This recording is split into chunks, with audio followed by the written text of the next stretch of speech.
Hello അസ്സാം വലൈക്കും. എന്തൊക്കെയുണ്ട് വിശേഷം? എല്ലാവർക്കും സുഖമാണെന്ന് വിശ്വസിക്കുന്നു. ഇന്നൊരു സ്പെഷ്യൽ വീഡിയോ ആണ് കേട്ടോ. സ്പെഷ്യൽ എന്താണെന്നുള്ളത് നിങ്ങൾ ഈ ഒരു വീഡിയോ കണ്ട് നിങ്ങൾ മനസ്സിലാക്കിയിട്ടുണ്ടെങ്കിൽ കമൻറ്റിലൂടെ പറയേ. അപ്പോൾ അത് കറക്റ്റാണെങ്കിൽ അടുത്ത വീഡിയോയിൽ ഞാൻ അതിനെക്കുറിച്ച് പറയുമായിരിക്കും കേട്ടോ. അപ്പോൾ ഇന്ന് നമ്മളിവിടെ കാണിക്കുന്നത് കട്ട്ലറ്റാണ് കേട്ടോ. ചിക്കൻ കട്ട്ലറ്റാണ് ഇവിടെ ഞാൻ കാണിക്കുന്നത്. വേഗം വീഡിയോയിലേക്ക് കിടക്കാം. അപ്പോൾ ഇതാ കുറച്ച് കൂടുതൽ തന്നെ ഫ്രൂട്ട്സൊക്കെ കിട്ടിയപ്പോൾ നമ്മളിതൊന്ന് സെറ്റാക്കി വെച്ച ശേഷം നമ്മളെ പണിയിലേക്ക് ഇറങ്ങാമെന്ന് വിചാരിച്ചു. അപ്പോൾ നമ്മളാളിങ്ങനെയാണ് കേട്ടോ, വാങ്ങുന്നുണ്ടെങ്കിൽ കുറച്ച് കൂടുതൽ തന്നെ വാങ്ങും, ഇല്ലെങ്കിൽ ഇല്ലേ ഇല്ല ആ ഒരു ടൈപ്പ്. അപ്പോൾ നമ്മളതെല്ലാം റെഡിയാക്കിയ ശേഷം എന്താ ചട്ടിപ്പത്തിരി, ഇറാനി പോള സംഭവമൊക്കെ റെഡിയാക്കാനുണ്ട്. അതെല്ലാം റെഡി ആയിക്കൊണ്ടിരിക്കുകയാണ്. അപ്പോൾ ചിക്കൻ കട്ട്ലറ്റാണ് ഇന്ന് നമ്മളിവിടെ കാണിക്കുന്ന റെസിപ്പി കേട്ടോ. അപ്പോൾ ഒരുപാട് ആൾക്കാർക്കുള്ള സംശയം, ഇതിൽ എത്ര പീസ് കിട്ടും, ഇത്ര ചിക്കന് കട്ട്ലറ്റിന് എത്ര പീസ് എടുക്കണം, എത്ര കിലോ എടുക്കണം എന്നല്ലോ. അപ്പോൾ അത് നമുക്ക് ഡീറ്റെയിൽ ആയിട്ട് ഈ ഒരു വീഡിയോയിൽ കാണിക്കാം കേട്ടോ. അപ്പോൾ ഇതാ ചിക്കനിലോട്ട് 1 ടീസ്പൂൺ മുളക് പൊടി, 1/4 ടീസ്പൂൺ മഞ്ഞൾപ്പൊടി, 1 ടീസ്പൂണോളം കുരുമുളക് പൊടിയും പിന്നെ കുറച്ച് വിനീഗർ ഒഴിച്ചു കൊടുത്ത് പാകത്തിനുള്ള ഉപ്പും ചേർത്ത് നന്നായിട്ടൊന്ന് മിക്സാക്കി റെഡിയാക്കാം. അപ്പോൾ ഇത് 1/2 കിലോ ചിക്കൻ ഉണ്ട് കേട്ടോ. ഇത് ഫുള്ളായിട്ട് നമ്മൾ കട്ട്ലറ്റിന് വേണ്ടിയിട്ട് യൂസ് ആക്കുന്നതല്ല, മസാല ഉണ്ടാക്കാൻ വേണ്ടിയിട്ട് നമ്മളിത് ഇങ്ങനെ റെഡിയാക്കിയെടുത്താണ് കേട്ടോ. അപ്പോൾ നമ്മൾ ചിക്കൻ ഒന്ന് ചെറുതായിട്ടൊരു ഫ്രൈ പോലെ ആക്കിയെടുക്കാം. ഫ്രൈ ആക്കണം എന്ന് തന്നെ നിർബന്ധമില്ല, നമുക്കൊന്ന് വേവിച്ചെടുത്താൽ മതി കേട്ടോ. അപ്പോൾ ഇതാ ഞാൻ കുറച്ച് ഓയിൽ ഒഴിച്ച് കൊടുത്തിട്ട് അതിലോട്ട് നമ്മുടെ ചിക്കനോട്ട് ഒന്ന് ചെറുതായിട്ടൊന്ന് വേവിച്ചെടുക്കുകയാണ് കേട്ടോ. ചെറുതായിട്ടൊരു ഫ്രൈ പോലെ ആക്കി എടുക്കുകയാണ്. അടച്ച് വെച്ചിട്ട് തന്നെ വേവിച്ചെടുക്കാം. ഇനി നമ്മളിതാ ഇതിലേക്ക് സവാള എടുത്തിട്ടുണ്ട്. സവാള ഇതാ ഈ ഒരു വലുപ്പത്തിലുള്ള ചെറിയ സവാളയാണ്, അത് ഒരു 6 പീസോളം എടുത്തിട്ടുണ്ട്. പിന്നെ നമ്മൾക്കിത് കുറച്ച് വെളുത്തുള്ളി ഇഞ്ചി പേസ്റ്റും വേണം. അപ്പം നമ്മൾ ഈ ഒരു മസാലയൊക്കെ ഉണ്ടാക്കുന്ന സമയത്ത് നല്ല മഴയാണ് കേട്ടോ. പുറത്ത് സൗദി അറേബ്യയിലൊക്കെ മഴ പെയ്യുന്നത് അപൂർവമാണ്. ഞങ്ങൾ ജിദ്ദയിലാണെങ്കിൽ വളരെ കുറവാണ്. അപ്പോൾ മഴ പെയ്തപ്പോൾ നമ്മൾക്ക് എല്ലാവർക്കും ഒരു സന്തോഷവും സമാധാനം അങ്ങനത്തെ ഒരു ഫീലാണ് കേട്ടോ. അപ്പോൾ അത് പിന്നെ ഒന്നും നോക്കിയില്ല, പോയിട്ട് മഴയെല്ലാം ആസ്വദിച്ചിട്ട് അതിന് ശേഷം വീണ്ടും കുക്കിങ്ങിലേക്ക് ഇട്ട് ഇറങ്ങിയത്.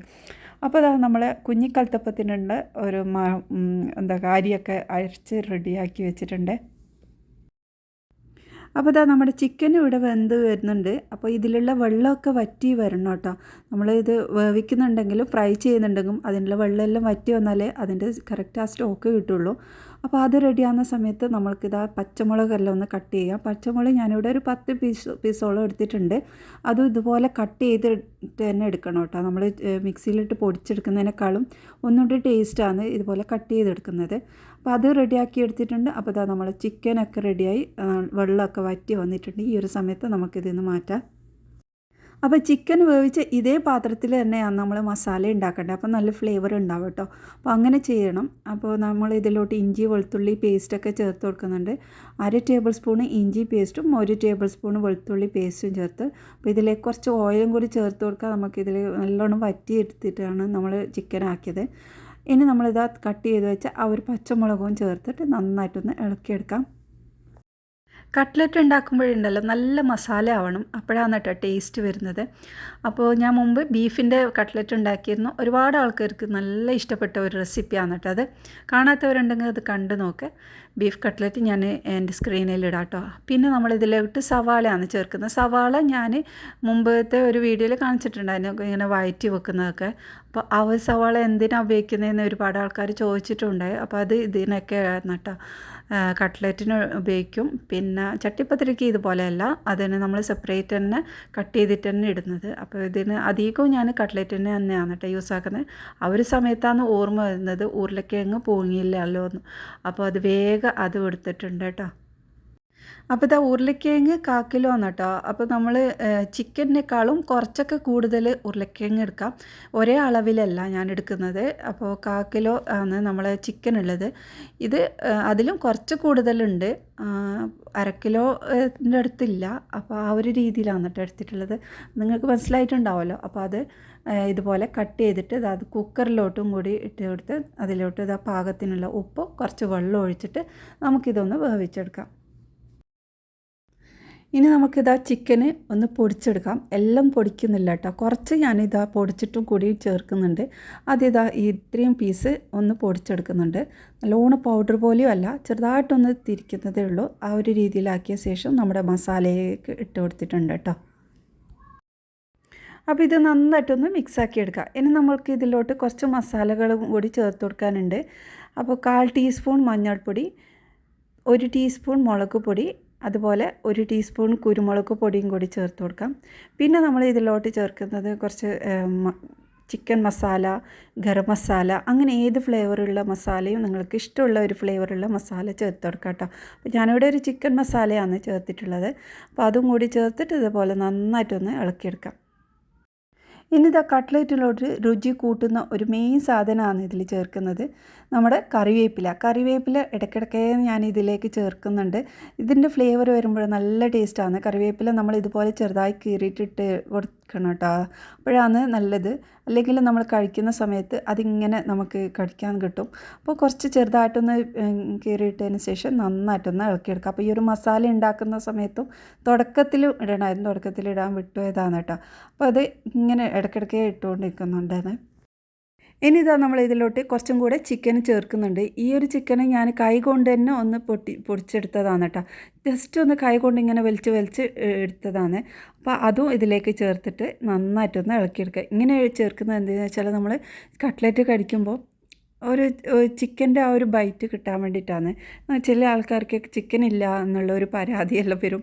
അപ്പോൾ അങ്ങനെ പറയുന്നവർക്കെല്ലാം ഇങ്ങനെ കാണുമ്പോൾ നമ്മൾ ഓരോ കടി കടിക്കുമ്പോൾ അതിലേക്ക് ചിക്കൻ പീസ് കിട്ടുമ്പോൾ നല്ല ടേസ്റ്റ് ആയിരിക്കും. അപ്പോൾ അങ്ങനെ ചേർത്തിട്ടുണ്ട്.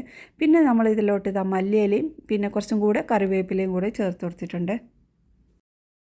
ഇനി ഇതിലോട്ട് നമ്മൾ ഉരുളക്കിഴങ്ങ് ഇട്ട് കൊടുക്കുക. അപ്പോൾ ഉരുളക്കിഴങ്ങ് 2 രീതിയിലാണ് കേട്ടോ ഞാനിവിടെ ഉടച്ചത്. ഒന്ന് ആദ്യം ഇട്ടത് നല്ലോണം ഉടയാത്ത കുറച്ചൊന്ന് ഉടച്ചെടുത്തതാണ്. അത് ഇട്ട് നന്നായിട്ടൊന്ന് മിക്സാക്കി എടുക്കാം. നന്നായി മിക്സാക്കിയ ശേഷം അടുത്ത ഉരുളക്കിഴങ്ങ് ഇട്ട് കൊടുക്കുക. അപ്പോൾ ഇത് നല്ലോണം കുറച്ചും കൂടെ നന്നായിട്ട് ഉടച്ചെടുത്തതാണ് കേട്ടോ. ഇനി ഇതുപോലെ നന്നായിട്ടൊന്ന് മിക്സാക്കി എടുക്കാം. മിക്സാക്കുന്നത് ചെറിയ ഫ്ലെയിമിൽ വെച്ചിട്ടാണ് കേട്ടോ, ഫ്ലെയിം ഓഫാക്കിയിട്ടില്ല. ആ ഒരു ചൂടോട് കൂടിയിട്ടാണ് നമ്മൾ നന്നായിട്ട് മിക്സാക്കി എടുക്കേണ്ടത്. അപ്പോൾ ഈ സമയത്ത് ഞാൻ ചെക്ക് ചെയ്തപ്പോൾ കുറച്ച് ഉപ്പിൻ്റെ കുറവുണ്ടായിരുന്നു. അപ്പോൾ ജസ്റ്റ് ഒന്ന് ഉപ്പ് ഇങ്ങനെ വിതറി കൊടുത്ത്, ഒരുപാട് ഇങ്ങനെ ഇടണ്ട. ഈ ഒരു സമയത്ത് ഇട്ട് കഴിഞ്ഞാൽ നന്നായിട്ട് ഇളക്കിയെടുത്തില്ലെങ്കിൽ അത് ഓരോ ഭാഗത്ത് കട്ടിയായിട്ട് വരും. അപ്പോൾ നന്നായിട്ട് മിക്സാക്കി എടുക്കണം. അപ്പോൾ ഒന്നുകൂടെ നന്നായി മിക്സാക്കിയ ശേഷം നമ്മൾ ഇതിലോട്ടും കുറച്ച് മല്ലിയിലയും കറിവേപ്പിലയും ഇട്ട് ഒന്നുകൂടെ മിക്സാക്കി എടുക്കണം. ചിക്കൻ കട്ട്ലറ്റിൻ്റെ മസാല ഇവിടെ റെഡി ആയിട്ടുണ്ട്. നമ്മളിത് മാറ്റിയിട്ട് അവിടെ നമുക്ക് ഇനി കുഞ്ഞിക്കലത്തപ്പൊക്കെ ഉണ്ടാക്കാനുണ്ട്. അപ്പോൾ അതിന് കുറച്ച് ടൈം എടുക്കും. അപ്പോൾ അതിൻ്റെ പാത്രമാണ് കേട്ടോ വെച്ചത്. അപ്പോൾ ഇനി നമ്മൾക്ക് ഇതിലോട്ട് കുറച്ച് ബ്രെഡ് ക്രംസാണ് എടുക്കുന്നത്. ഇത് നമ്മളിങ്ങനെ ഉണ്ടാക്കി പിടിക്കുമ്പോൾ അത് ലൂസായി തോന്നുന്നുണ്ടെങ്കിൽ കുറച്ച് കൂടുതൽ തന്നെ ഇടാം, ഓവറായിട്ട് ഇടാൻ പാടില്ല. അപ്പോൾ നന്നായി മിക്സാക്കിയ ശേഷം നമുക്ക് ചെറിയ ബോൾസാക്കി മാറ്റി വെക്കേണ്ടതാണ്. അപ്പോൾ ഇതിങ്ങനെ മിക്സാക്കുന്ന സമയത്ത് ഓവറായിട്ട് വലിയ പീസായിട്ട് ഉരുളക്കിഴങ്ങ് ഉണ്ടെങ്കിൽ ജസ്റ്റ് ഒന്ന് കൈയോടെ ഒന്ന് ഉടച്ചെടുത്താൽ മതി കേട്ടോ.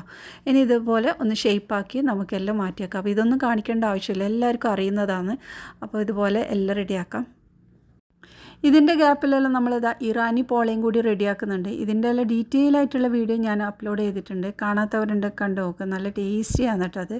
അപ്പോൾ നിങ്ങൾ അഭിപ്രായം പറയണേ. ഓരോ റെസിപ്പിയും നിങ്ങൾ ഉണ്ടാക്കി നോക്കിയിട്ടുണ്ടെങ്കിൽ അതിൻ്റെ അഭിപ്രായം പറയണേ കേട്ടോ. അപ്പോൾ അത് റെഡിയായി. ഇനി നമ്മൾക്ക് നമ്മുടെ കട്ട്ലറ്റിൽ വേണ്ടിയിട്ട് കുറച്ച് മൈദയാണ് കേട്ടോ മിക്സാക്കിയെടുത്തത്.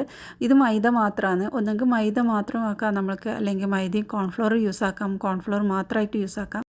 ഞാനിത് ഒരുപാട് വീഡിയോയിൽ കാണിച്ചതാണ് മൈദ കൊണ്ട് നമ്മൾ എങ്ങനെ ഉണ്ടാക്കുന്നത് എന്നുള്ളത്. അപ്പോൾ ഇപ്പോൾ ഒരുപാട് ആൾക്കാരും ഇതുപോലെയാണ് കേട്ടോ ഉണ്ടാക്കുന്നത്, മൈദ യൂസ് ചെയ്തിട്ടാണ് ഉണ്ടാക്കുന്നത്. മൈദ കൊണ്ട് ഉണ്ടാക്കുമ്പോൾ എന്താ ലാഭം എന്ന് വെച്ചാൽ നമ്മൾ ഓയിൽ മോശമാവില്ല. ആ ഒരു മുട്ടയൊക്കെ യൂസ് ചെയ്തിട്ടുണ്ടാക്കുമ്പോൾ പെട്ടെന്ന് ഓയിലെല്ലാം കേടാവുന്നില്ല, നമുക്ക് പിന്നെ വേറൊന്നും ഇതിൽ ഉണ്ടാക്കാൻ പറ്റില്ല. പക്ഷേ ഇതാകുമ്പോൾ ഒന്നും ആവില്ല കേട്ടോ. നിങ്ങൾ ഉറപ്പായിട്ട് ഉണ്ടാക്കി നോക്കിക്കോ, ഗ്യാരണ്ടിയാണ്. അപ്പോൾ ഇതാ നമ്മൾ ഫസ്റ്റ് കോട്ടിങ്ങിൽ ഇതുപോലെ ഇങ്ങനെ ചെയ്ത് മാറ്റി വെക്കാം കേട്ടോ. അറിയാത്തവർക്കുണ്ടെങ്കിൽ ഒന്ന് ഡീറ്റെയിൽ ആയിട്ട് വീണ്ടും ഞാനിതിലേക്ക് കാണിച്ചു തരാം. അപ്പോൾ ഇതാ കുറച്ച് കട്ടിയിൽ തന്നെയാണ് ആദ്യം നമ്മൾ മൈദ ഇതുപോലെ ആക്കി വെച്ചത്. എന്നിട്ട് അത് ജസ്റ്റ് ഇതാ മൈദ മുക്കിയിട്ട് ഈ ഒരു ബ്രെഡ് ക്രംസിലോട്ട് ഇതുപോലെ കൈ കൊണ്ട് ഇങ്ങനെ ആക്കി കൊടുക്കുക. ആ ഒരു പൊടി ഓവറായിട്ടുള്ള ഒരു പൊടി ഉണ്ടല്ലോ, അതൊന്ന് കളഞ്ഞതിന് ശേഷം നമുക്ക് മാറ്റി വെക്കാം. അപ്പോൾ നമ്മൾ കൈ കൊണ്ടൊന്ന് പ്രസ് ചെയ്യാനോ ഒന്നും പാടില്ല, ജസ്റ്റ് ഒന്ന് ഇങ്ങനെ 2 ഭാഗത്തൊക്കെ ആക്കി ആ ഒരു പൊടി കളഞ്ഞിട്ട് നമുക്കത് മാറ്റി വെക്കാം. അപ്പോൾ ഇതാ നമ്മുടെ കട്ട്ലറ്റ് ഫസ്റ്റ് കോട്ടിംഗ് എല്ലാം കഴിഞ്ഞ് റെഡി ആയിട്ടുണ്ട്. ഇനി നമുക്ക് സെക്കൻഡ് കോട്ടിങ്ങിനായിട്ട് ഈ ഒരു മൈദ മിക്സ് ഉണ്ടല്ലോ അതിലോട്ട് കുറച്ച് വെള്ളം ഒഴിച്ചിട്ട് ഒന്ന് ഇളക്കിയെടുക്കാം, ഒന്ന് ലൂസാക്കി എടുക്കണം അത്. എന്നിട്ട് നമ്മൾ അടുത്ത കോട്ടിങ്ങിൽ ചെയ്യുന്നത്. ഇനി ഇതാ നമ്മുടെ കട്ട്ലറ്റ് ഇതുപോലെ മൈദ മിക്സിലോട്ട് നമ്മുടെ ബ്രെഡ് ക്രംസിലോട്ട് നന്നായിട്ടൊന്ന് കവർ ചെയ്തെടുക്കാം. അപ്പോൾ ഇങ്ങനെ ചെയ്യുമ്പോൾ നല്ലൊരു കവറിങ് ആയിട്ട് നല്ല ക്രിസ്പി ആയിട്ടും ഉണ്ടാവും കേട്ടോ. അപ്പോൾ ഇതുപോലെ ചെയ്തിട്ട് എല്ലാം റെഡിയാക്കാം. ഇനി നമുക്ക് കട്ട്ലറ്റ് ഒന്ന് പൊരിച്ചെടുക്കാം. അപ്പോൾ നല്ല ചൂടായ എണ്ണയിലേക്ക് ഇട്ടിട്ടാണ് പൊരിക്കുന്നത്. അപ്പോൾ ഇതാ നല്ല ചൂടായ സമയത്ത് ഓരോന്നിട്ട് ഫ്രൈ ചെയ്യാം. അപ്പോൾ ഈ ഒരു സമയത്ത് നമുക്കൊന്നുകൂടെ വേണമെങ്കിൽ ഷേപ്പാക്കി എടുക്കാം കേട്ടോ.